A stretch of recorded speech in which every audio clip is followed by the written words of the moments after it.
Hi, my name is Daniel Fink. I'm going to be presenting material for the ISI World Statistics Congress. This is invited paper session 38, Statistics for Citizen Science. This talk will be about the challenges analyzing avian populations at scale with community science data, so citizen science. And I'm going to be talking about this from the perspective of a project I work on. This is called the eBird Status and Trends Project. So I'd like to begin. So thank you very much for the invitation to participate in this invited session. I also wanted to thank the part of the team that works on the Status and Trends Project and eBird in general. This is a collaborative effort across disciplines. Includes statisticians, computer scientists, data engineers, GIS experts, and a number of other folks that interface with the birding community. And all of our supporters, as well as the volunteers and partners that collect or help collect millions of hours worth of observations. So what I'm going to do is I want to give a high-level talk about some of the challenges that we deal with trying to translate this particular citizen science data set into information for biodiversity studies. And the first question is, why birds? So birds are a charismatic species. They're easily detectable. They're found in habitats around the world. And people have been fascinated with flight and with birds for a long time. There are millions of people that are engaged in searching for and observing birds around the world. So this provides a readily available source of data and energy to collect that data. Birds themselves, they're intelligent, they're adaptable, and this helps make them, all of these reasons, make them very good indicators for environmental health and sensitive indicators that can respond rapidly to things like changes in the environment or the climate.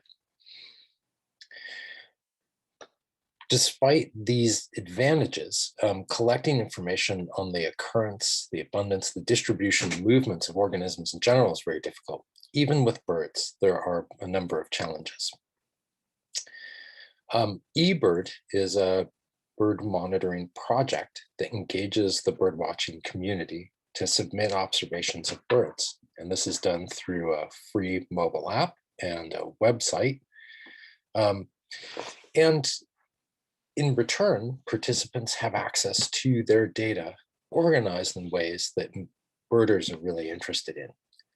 They can see summaries of different species that they have seen, different species that other people have seen by region or season. They also can engage in the community within their region or globally of other bird watchers. And there are a number of games, sort of gamification that happens within this community and happens through eBird. As a scientist, eBird makes that data available for science and education and conservation.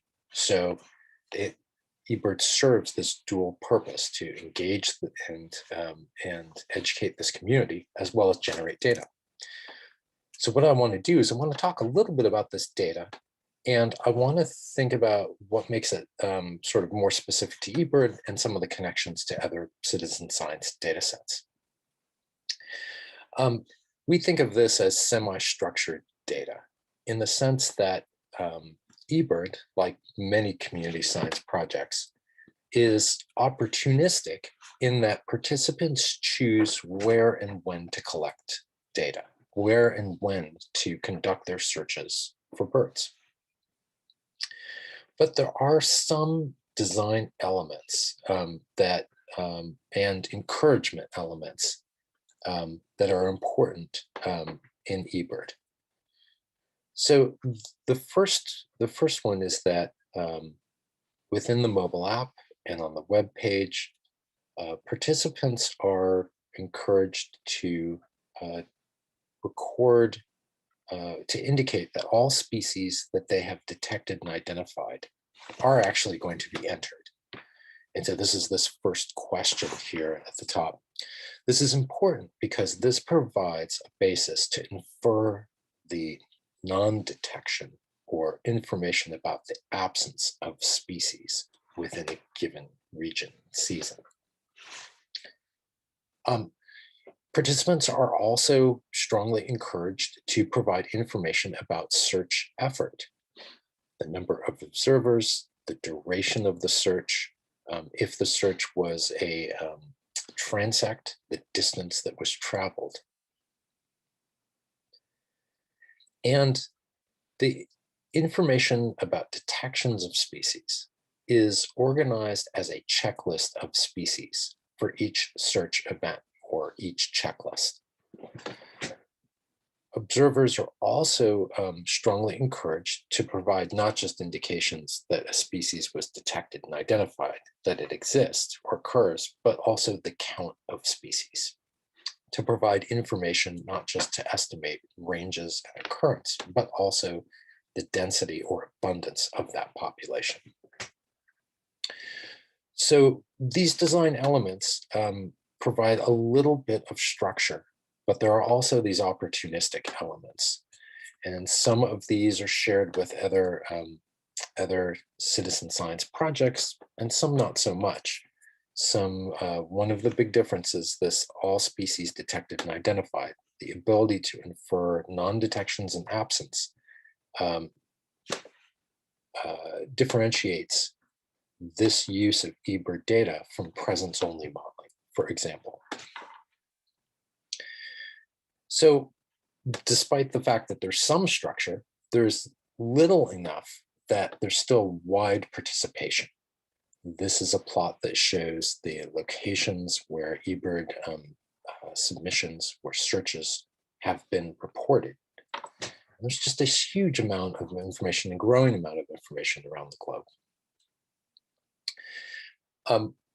When we see maps of showing how much data is being collected in an area and how much data is being collected through time, then we can see that there's a potential to generate estimates of various quantities that are of interest for biodiversity studies: species range, their occurrence rates within their range, their abundance or density of population within range, associations with local environment, habitat, and changes through time or over space. And with this tremendous amount of information, you see the potential is to generate comprehensive estimates across large regions, such as wall-to-wall kind of spatial coverage or continuous coverage through time. And because of the density of information, there's also the potential to generate high spatial and temporal resolution information in some parts of the world currently. But to translate these kinds of data into reliable information, there are a number of challenges we have to deal with. We tend to think of these as sort of in three groups. The main challenges are ecological processes that can be complex, an observation process that's also complex, and scaling these. Now, I'm going to be, in the rest of the talk, I'm kind of going to be thinking about dealing with these challenges within a species distribution modeling framework. So this is a framework where we have eBird observations, so it counts for, let's say, a single species as a response. And we have predictors or features that describe the local topography, habitat, or landscape coverage, terrestrial landscape coverage, and information about the observation process. And I'm thinking about species distribution models either for prediction or for estimation of effects. So for here, the sort of context, and I won't talk about this a lot, but thinking about, say, a predictive model with a single species or univariate response and a potentially large set of predictors. And for prediction, then the goal is to make accurate predictions. So with that in mind, what I want to do is kind of dive into the challenges a little bit and set up the rest of the talk. There are a number of ecological processes, and these can be complex. They're complex habitat relationships or in a landscape scale, associations with different kinds of cover types, land use patterns, hydrology. The observation process has a number of facets that make it complex and challenging to work with. Imperfect detection, variable search effort, variable observers, spatial temporal site selection are all challenging problems here. And that third component is scaling. So thinking about these relationships, we often think about these as regional, spatial scale, or perhaps seasonal or monthly temporal scale.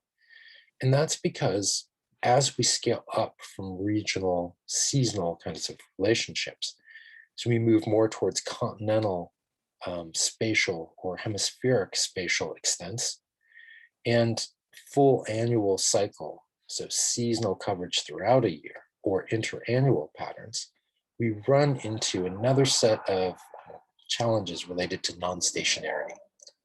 For ecological processes, these can be non-stationarity in the relationships between habitat and abundance.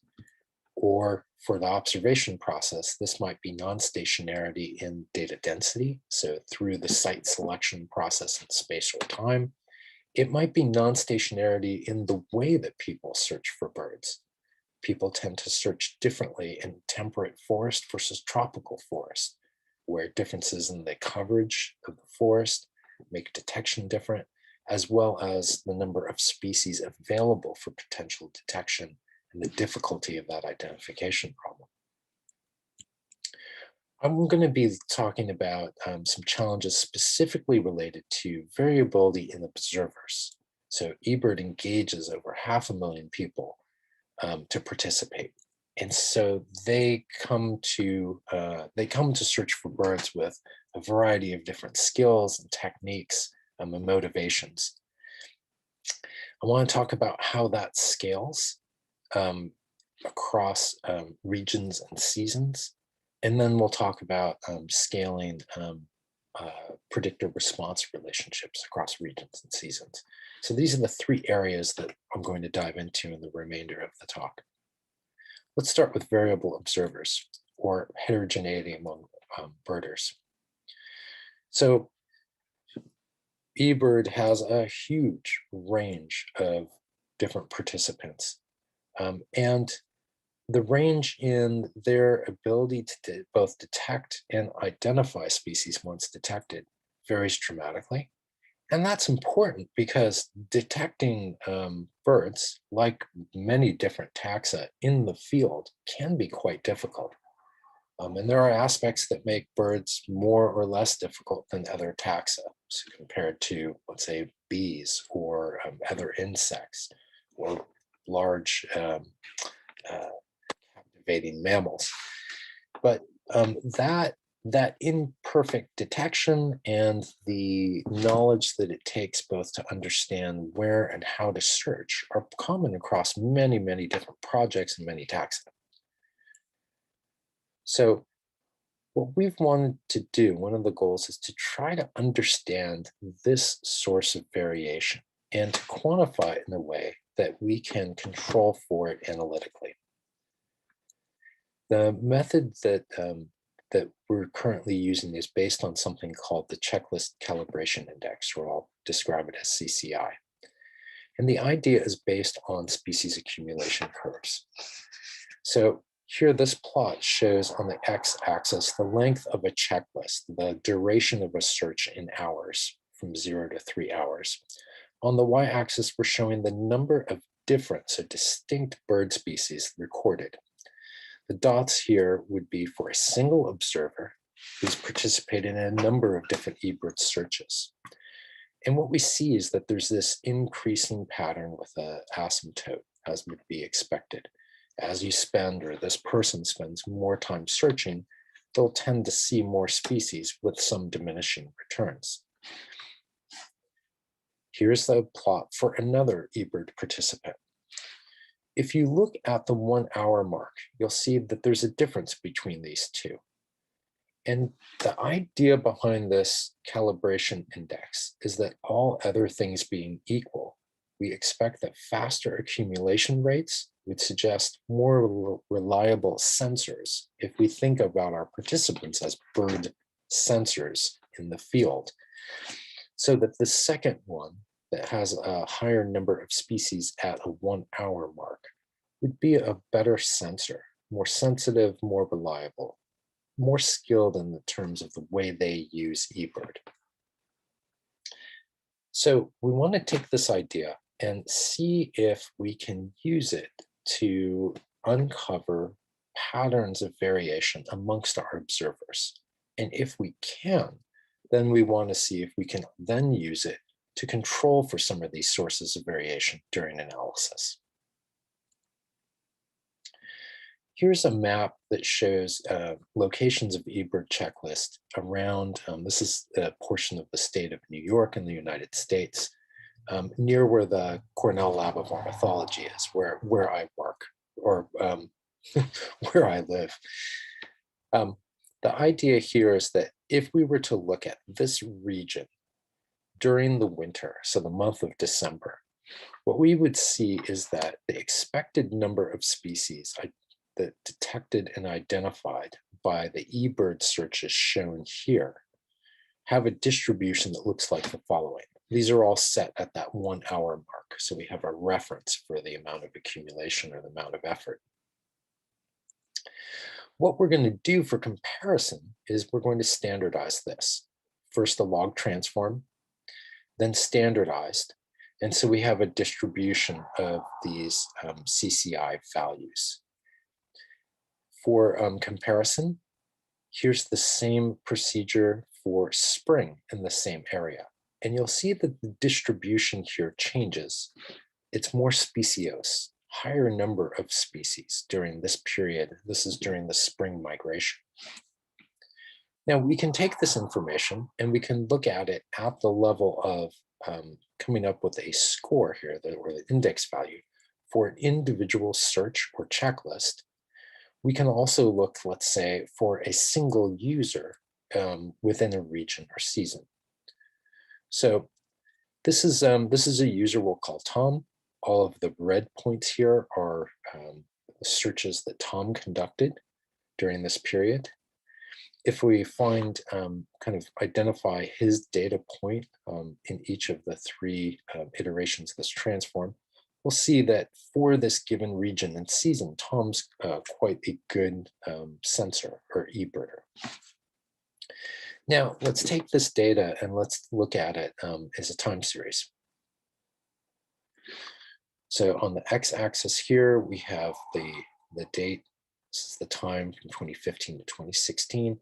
And what we see is that these standardized CCI scores have some interesting patterns to them.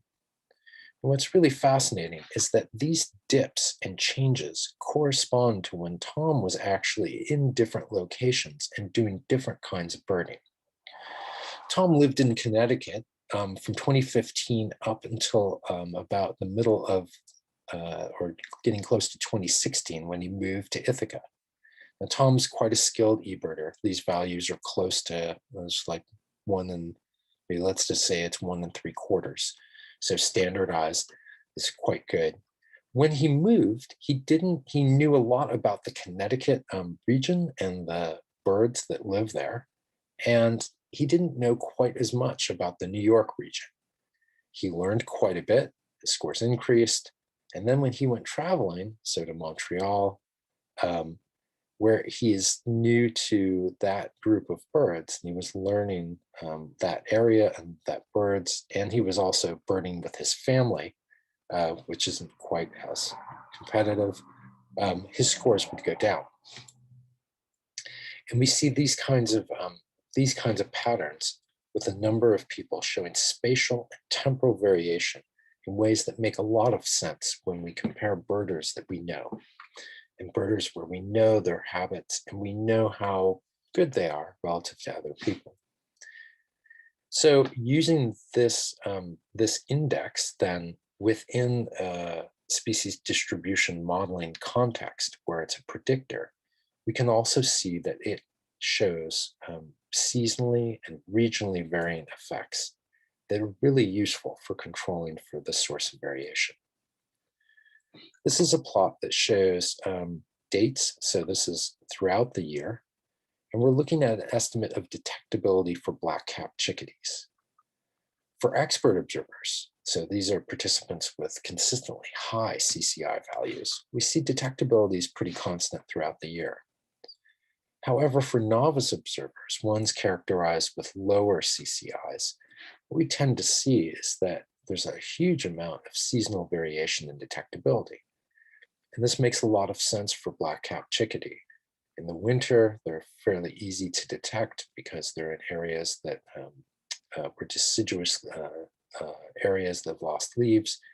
As vegetation returns, the species changes behavior and becomes more cryptic during its breeding season and is generally harder to detect. Novices will tend to have much lower detection rates. For an analysis where we want to predict the distribution of the species, we want to use the CCI to normalize or to get rid of, control this kind of variation. We would like to control for, or we'd like to condition on our sensors being good ones, expert observers. This is an example of a distribution for loggerhead shrike with and without the use of this checklist, this CCI or checklist calibration index.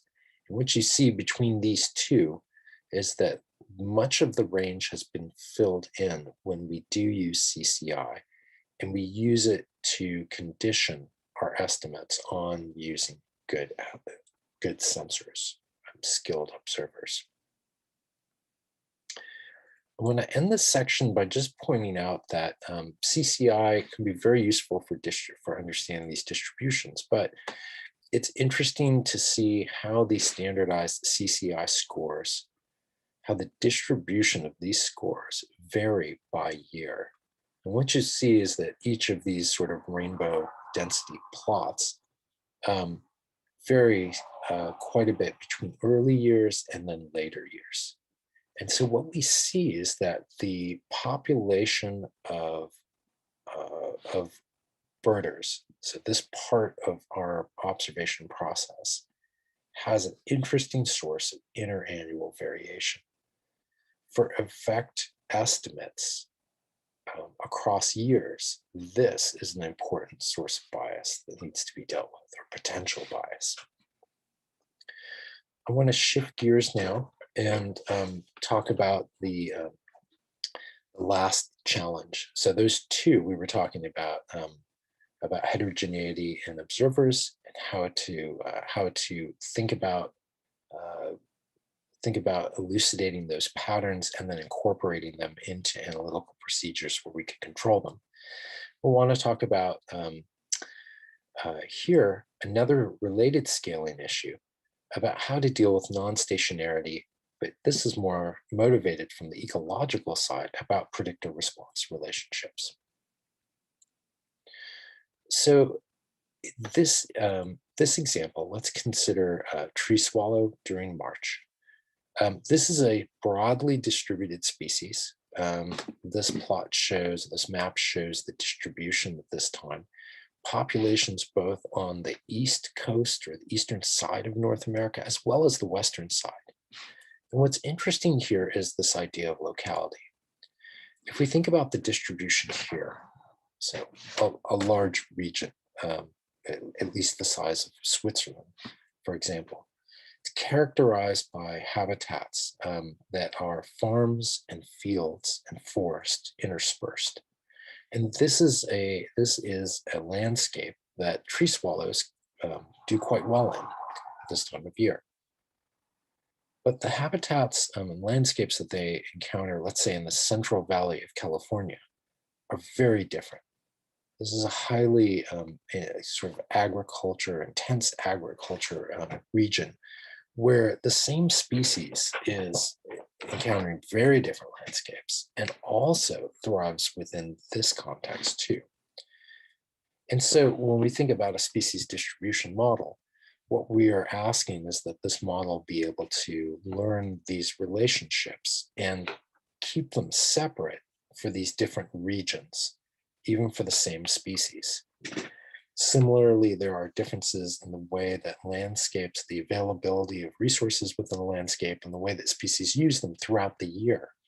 So both seasonally and regionally, there's this non-stationarity between species responses, occurrence, and habitats or landscape resources. And what we want to do then is kind of use this idea of locality.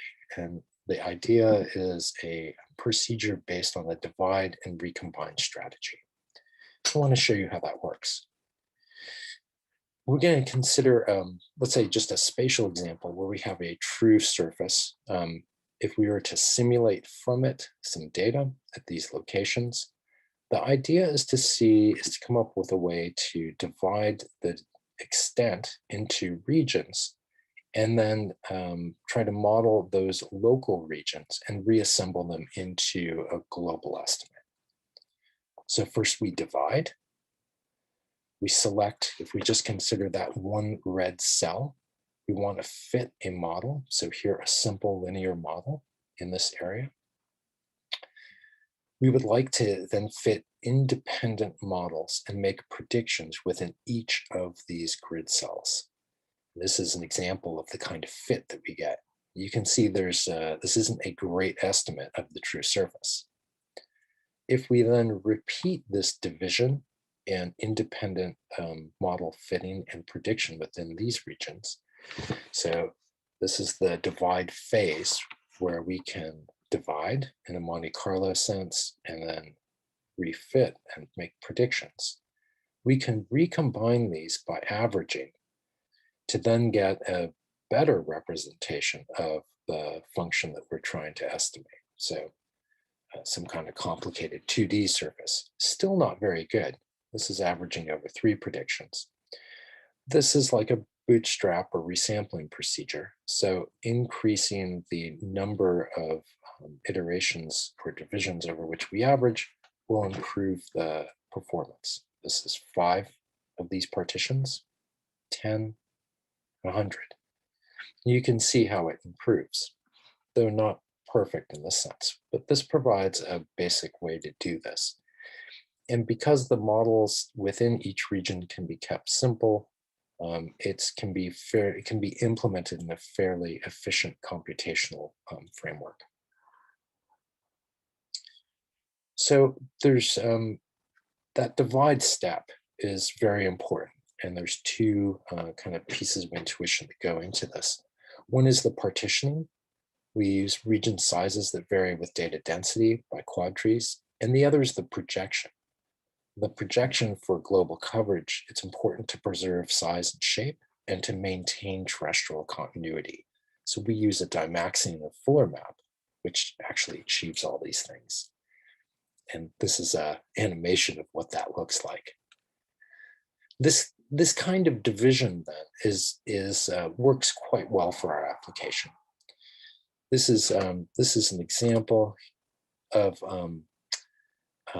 many thousands of local models that are averaged to estimate the relative abundance of sandhill crane throughout the year across almost all of its range. You can see it over winters in the southern part of the United States, migrates north through Canada in breeding season, and then returns south in much higher densities to overwinter again. This procedure is also very flexible. This is an example with wood thrush. So this is a very different species with a very different migration pattern, which goes from the eastern deciduous forest here into fall, and then overwinters in the Yucatan Peninsula in Central America, crosses the Gulf of Mexico back into its breeding grounds. So it, with a kind of careful implementation and partition, can work quite well. So I want to conclude. at a very high level, the kinds of challenges that we're talking about, understanding the observation process, which is quite complex, and to uncover the sources of variation, important sources of variation, are really important. Being able to scale this and understand how these processes change across regions and seasons is challenging, especially thinking about making inference for changes over time and over space, where the more opportunistic aspects of eBird and other citizen science projects tend to be very challenging. So thank you very much. And I hope to respond to your chat questions.